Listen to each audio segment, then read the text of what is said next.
portions of Portland have plummeted, frankly, and it's been very rapid.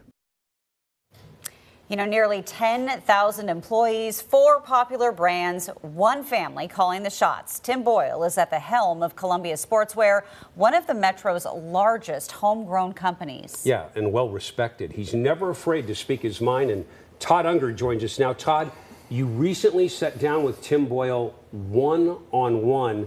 What did he have to say? Yeah, he had a lot to say, Jeff. You know, never at a shortage for words. He hasn't done a longer sit-down interview in a little while now, so there was a lot to cover. Drugs, trash, taxes, and of course, local business. To put it simply, he's fed up. At Columbia headquarters, no one looms larger than one tough mother. I walk by this office every day, either coming into work or leaving. Tim Boyle is in charge these days, but he still stops by his mother Gert's office, where there's no shortage of straight talk. If we can't pick up trash, what the hell can we do? If your mom were here today, what would she say about the state of Portland?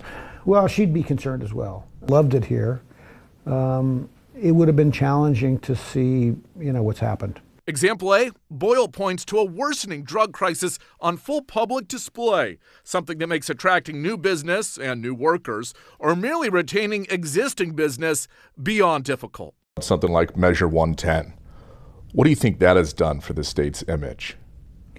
Well, it's damaged it. That has been a real problem for the state, and especially Portland, where it's the largest population concentration. The numbers reflect a tough business climate. Portland Metro Area Chamber saying in its latest State of the Economy report that last year's metro area job growth was only a sluggish 1.3%, well below the national average. We need leaders who are going to lead, and leadership requires getting kicked in the teeth with some frequency, but don't sign up for that job unless you want to lead. Boyle recently pledged at least $200,000 to help clean up trash along 405. He gives Governor Tina Kotek some credit for ensuring state help. She's made an effort there, and she's helped me to get together with employees of the state who can really make it happen. But he says the current tax environment, coupled with the drug and mental health crisis unfolding on our streets,